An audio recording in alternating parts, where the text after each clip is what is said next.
Jangan nggak tidur, dihantam. Pak. Wah. Wah.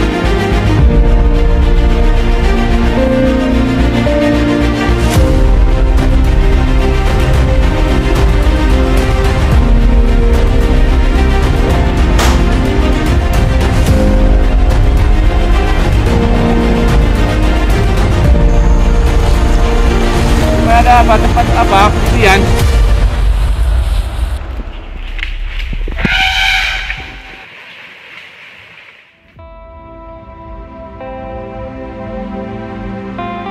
Konflik antara gajah Sumatera dan masyarakat di Kabupaten Bengkalis, Siak, Kampar, Kota Pekanbaru, dan Pelelawan masih terus terjadi.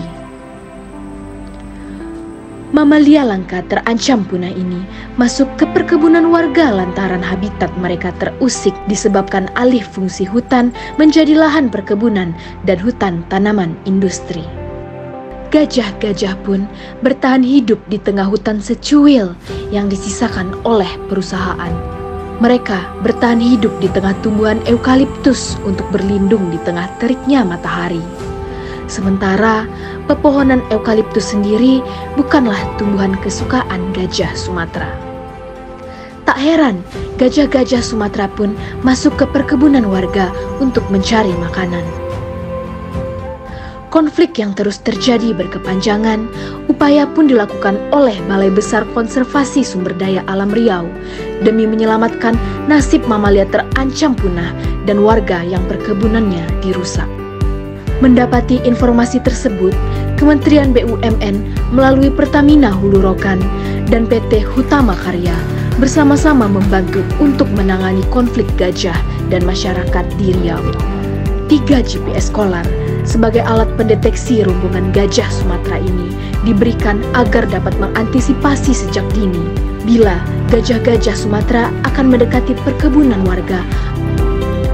Tim penyelamat gajah yang tergabung dari Balai Besar KSDA Riau dan Rimba Satwa Foundation bersama-sama melakukan pemasangan GPS Collar di 3 kantong gajah Sumatera, Suaka Marga Satwa Balai Raja, Giam Siak Kecil, dan Kota Pekanbaru. Ini kita mau pemasangan GPS Collar di GSK. Oh, ntar. Iya. Ntar ya. Pancing.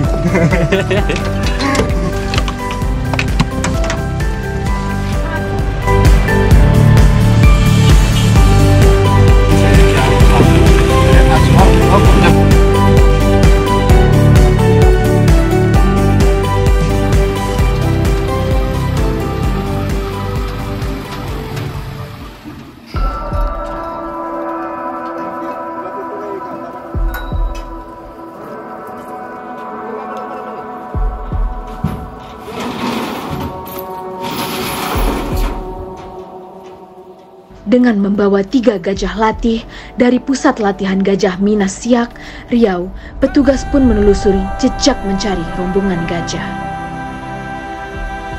Hutan kecil yang berada di daerah konsesi hutan tanaman industri atau HTI terlihat adanya segerombolan gajah.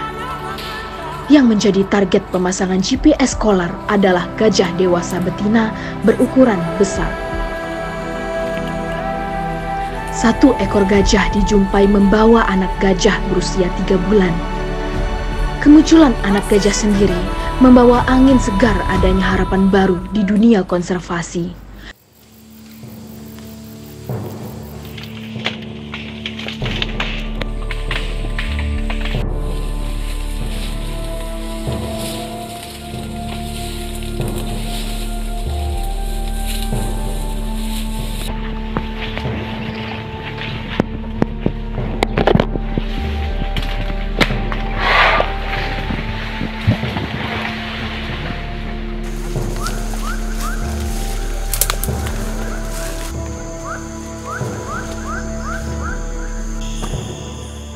Dengan cekatan, tim medis pun berupaya cepat melakukan pemasangan terhadap 1 individu gajah yang diberi nama Almira ini. Almira merupakan induk gajah berusia kurang lebih 40 tahun.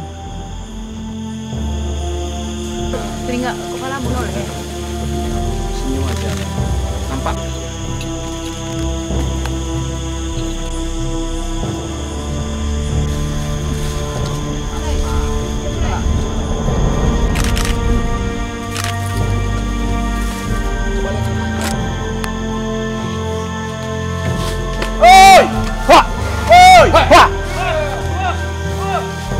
Awas ke jalan, ke jalan. Awas, awas, awas. Ke jalan. Ya ke jalan, ya awas ya.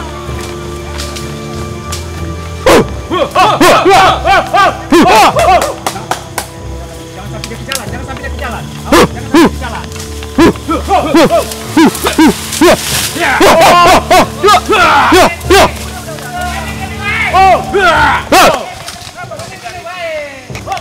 Udah.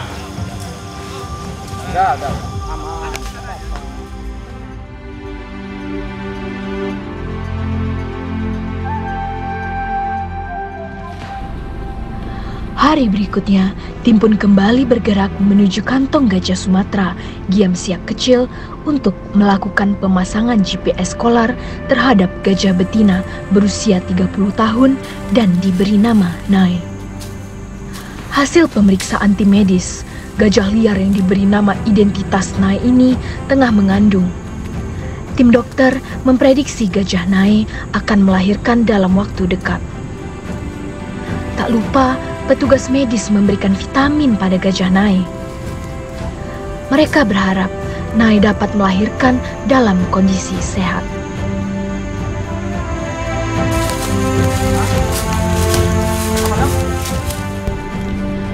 Tim kembali bergerak menuju desa agrowisata, Kecamatan Rumbai Bukit, Kota Pekanbaru, dan melakukan pemasangan kalung GPS kolar ke salah satu gajah betina dewasa berusia kurang lebih 35 tahun.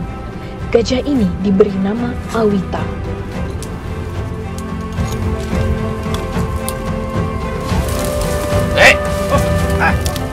Kita ke depan akan bisa merencanakan konservasi gajah liar ini di alam, ya, secara berbasis data. Sehingga data-data yang kita dapatkan dari GPS kolar tersebut akan kita komunikasikan dan negosiasikan dengan para pihak di lapangan, sehingga pergerakan gajah ini tidak terganggu dan tidak mengakibatkan hubungan interaksi yang dapat merugikan masyarakat secara keseluruhan. Gajah Sumatera sangatlah berperan penting dalam menjaga ekosistem hutan. Namun, mamalia terancam punah ini dianggap sebagai hama dan diburu untuk dicuri gadingnya lantaran memiliki nilai yang cukup tinggi. Jika tidak mendapat perhatian dan penanganan segera, lambat laun gajah Sumatera akan punah. Jadi, tanggung jawab siapakah satwa dilindungi termasuk gajah Sumatera? Tentunya ini menjadi tanggung jawab kita sebagai warga negara Indonesia untuk melestarikan gajah Sumatera sebagai warisan anak cucu kita.